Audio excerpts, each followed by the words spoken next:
My channel. நம்ம இப்போ யாரை பற்றி பேச போகிறோம்னா, நம்ம ஒரு இரிட்டேட்டிங் ஒரு பெர்சன் பார்த்திங்கன்னா, நம்ம காயத்ரி அம்மையார் சொல்ல நம்ம இளவரசனோட மனைவி. குழந்த கையில் வச்சுக்கிற கொஞ்சம் கூடி ஒரு கூச்சம் இல்லாமல் இவங்க சுயலாபத்துக்காக இவங்க வருமானத்துக்காக சண்டை பிடிச்சிட்டு அதில் வருமானம் பார்க்குறோன்னு எனக்கு என்ன புரியல. அந்த குழந்த கையில் வச்சுருக்குதுங்க, பைத்தியக்காரின்ட்டு இவர் அடிக்க போகிறாரு. அந்த குழந்த கத்துது. அந்த குழந்தைக்கு இப்படி இருந்துச்சுன்னா எப்படி அவங்க அறிவை வளர்த்துவாங்கன்னு எனக்கு தெரியல. மொத்தத்தில் பார்த்திங்கன்னா இவங்களுக்கு வருமானம் தான் முக்கியம். அந்த குழந்தைய பற்றியோ இதை பற்றியோ என்ன கிடையாது. அது காயத்ரி அம்மையாருக்கு சுத்தமாக என்னவே கிடையாது. என்ன காரணம்னா, நீங்கள் வந்து நம்ம ஒரு குழந்தைய வளர்த்தோன்னா, அதாவது அந்த குழந்தை முன்னாடி சண்டை பிடிக்கக்கூடாது. அப்புறம் அந்த அம்மா நேற்று காலையில் உட்காந்துட்டு அப்படியே ஹாய் ஃப்ரெண்ட்ஸ் எல்லோரும் என்ன பண்ணிட்டு இருக்குதுங்க அப்படின்ட்டு கேட்குங்க. அந்த அம்மா பார்த்தா ஒரு இரிட்டேட்டிங்காக இருக்குது. என்ன காரணம்னா, ஒன்று கூடி உண்மை சொல்லாத பொய்யை பேசிகிட்டு இருக்குங்க. வேலை செய்யாது, சுத்தமாக இருக்காது. அந்த அம்மாவுக்கு உழைப்பு வேண்டாம், இலவச வருமானம், ஆடம்பரமான வாழ்க்கை. அப்புறம் எங்கள் அம்மா வீட்டுக்கு வந்தாச்சுங்க, எங்கள் அப்பா வீட்டுக்கு வந்தாச்சுங்க. அப்புறம் எதனால் கூட்டிகிட்டு வந்துக்கிறாங்கன்னா, வேலை செய்யக்கூடாது, அப்படியே ஜாலியாக உட்காந்துட்டு சொகுசாக ஆடம்பரமான வாழ்க்கை. அப்புறம் பார்த்திங்கன்னா அவங்க அம்மா தான் எல்லா வேலையும் செய்ய போகுது.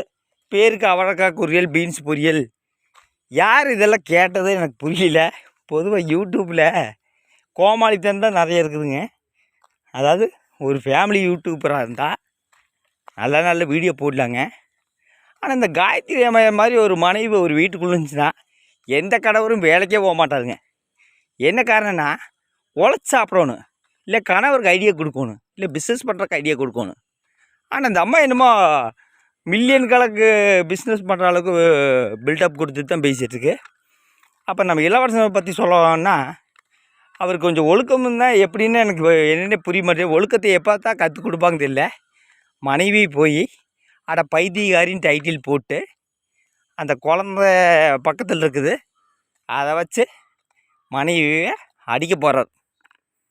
அதாவது இவங்களுக்கெல்லாம் சமூகத்தில் ஒழுக்கத்தை வர வைக்கணும்னா நல்ல நல்ல வீடியோ போடணும். நல்ல வீடியோ போடலாங்க, அருமையான வீடியோ போடலாம். ஆனால் இவங்களுக்கு எப்படியாவது வருமானம் வரணும், ஏதோ ஒரு வீடியோ போடணும், ஏதோ ஒரு கண்டென்ட் போடணும், இதுதான் எண்ணம். அப்புறம் நேற்று எப்பவும் போல் கடைக்கு போகிறாங்க. அந்த கடைக்கு போயிட்டு அந்த அம்மா எப்பவும் போல் நைட்டி தான், ஒன்றும் பிரச்சனை இல்லை. 4 பேர் என்ன 40 பேர் என்ன 4 லட்சம் பேர் சொன்னாலுமே எனக்கு அதை பற்றி கவலை இல்லை. நான் வச்சதை சட்டம்னு சொல்கிற மாதிரி காயத்ரி அம்மையார் சொல்லியிருப்பாங்க. நைட்டியை போட்டு அங்கே உட்காந்து இவர் வீடியோ எடுக்கிறது, இவராவது கொஞ்சம் அட்வைஸ் பண்ணலாம்ல. இப்படியெல்லாம் இருந்துச்சுன்னா சப்ஸ்கிரைபர்லாம் திட்டு வர்றாங்க. சப்ஸ்கிரைபர்லாம் நைட்டி போட்டு வராதுன்னு சொல்கிறாங்க. நைட்டி போட்டு போகலாங்க, பக்கத்தில் ஏதாச்சும் ஒரு சின்ன பெட்டி கிடைக்காத போட்டு போகலாம். அதை விட்டு போட்டு பல முதல் நிலையத்திலுமே காய்கறி கடையிலும் போய் நைட்டி போட்டு இன்னும் பெருமையாக இந்த அம்மா வந்து பேட்டி கொடுக்குற மாதிரி உழைச்சி வருஷம் பூரா உழைச்சி அப்படியே பேட்டி கொடுக்குற மாதிரி கொடுக்குறாங்க. மொத்தத்தில் இவங்களுக்கு நாகரிக உடைன்னா என்னன்னு தெரியாது, ஒழுக்கமான உடைன்னா என்னன்னு தெரியாது. அதைத்தான் நான் சுட்டி காட்டுறேன். இளவரசன் எனக்கு எதிரி கிடையாது, துரோகி கிடையாது. நான் இளவரசனை பற்றி விமர்சனம் தான் பண்ணுறேன். அதுக்காக நாளைக்கு இளவரசன் நேரில் பார்த்தா நான் ஹாய் ப்ரோ அப்படி தான் பேசுவேன். நீ அவர் எப்படி எடுத்துக்க வரேன்னு எனக்கு தெரியல. மொத்தத்தில் இளவரச மனைவிக்கு ஒரு சில அட்வைஸ் பண்ணல. ஆனால் அந்த அம்மா எந்த அட்வைஸும் கேட்காது. அந்த அம்மாவோட பேச பார்த்தாலே தெரியுது, இன்னும் பில்டப்பு அளவுக்கு பில்டப் பண்ணிட்டு பேசிகிட்ருக்கு. அதாவது பொதுவாக நீங்கள் ஹாஸ்பிட்டலாக இருந்தாலும் சரி, பேங்காக இருந்தாலும் சரி, பெரிய பழமுதிர் நிலையம் இருந்தாலும் சரி, நீங்கள் வந்து நைட்டி போட்டு போகக்கூடாதுங்க. பார்க்குறவங்க என்ன நினைப்பாங்க, நான் சொல்கிற பொய்யா இருந்தால் நீங்கள் பல கடையில் போய் பாருங்கள், நைட்டி போட்டாலும் போக மாட்டாங்க. ரொம்ப பக்கத்தில் இருக்கிற கடையும் கூடயும் போக மாட்டாங்க. என்னன்னா 4 பேர் ஒரு மாதிரியே பார்ப்பாங்கன்ட்டு நிறைய பேர் நினைப்பாங்க. ஆனால் காயத்ரி அம்மையாருக்கு என்ன நினப்புன்னா, நாம் வந்து நைட்டி போட்டு யூடியூப்பில் ட்ரெண்ட் ஆகிடலாம், நம்மளை மாதிரி நிறைய பேர் நைட்டி போட்டு அவங்களுக்கு ட்ரெண்ட் ஆகிட்டு, அதான் நினப்பு. ஏன்னா இவங்களுக்கெல்லாம் உழைச்சி வருமானம் கிடையாது. உட்கார்ந்த இடத்துல ஓசியாக இலவச வருமானம் வருதுங்க. ஒரு ஃபேமிலி யூடியூபராக இருந்தால் நிறைய வீடியோ போடலாங்க, நிறைய கண்டென்ட் இருக்குது, நல்ல நல்ல வீடியோ இருக்குதுங்க. நீங்கள் ராஜா ரூபின்னு ஒரு சேனல் இருக்குது, பார்த்துருப்பீங்கன்னு நினைக்கிறேன். அவங்க சேனலில் போய் பாருங்கள், கொஞ்சம் காமெடி டிஃப்ரெண்ட்டாக இருக்கும். ஆனால் காயத்ரி அம்மையாரோட சேனலில் ஹாய் ஃப்ரெண்ட்ஸ் எல்லோரும் என்ன பண்ணிட்டு இருக்குதுன்னு ஒரு வாய் திறந்து பேஸ் திறந்து காட்டுவாங்க. அப்புறமா பார்த்தீங்கன்னா அந்த அம்மா பொய்யத்தான் பேசுவாங்க, உண்மை பேசாது. அந்த அம்மா மாதிரி ஒரு குடும்பத் தலைவி ஒரு வீட்டு இருந்தால் அவங்க கணவர் எப்பவுமே சோம்பேறியாக இருப்பாங்க, எந்த காலத்துலேயும் சோம்பேறியாக இருப்பாங்க. பொதுவாக ஒழுக்கம் வேணுங்க.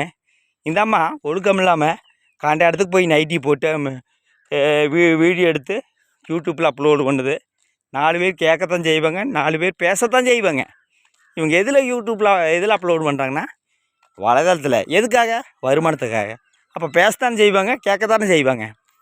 அப்புறம் 2 பேர் சண்டை பிடிக்கிறாங்க.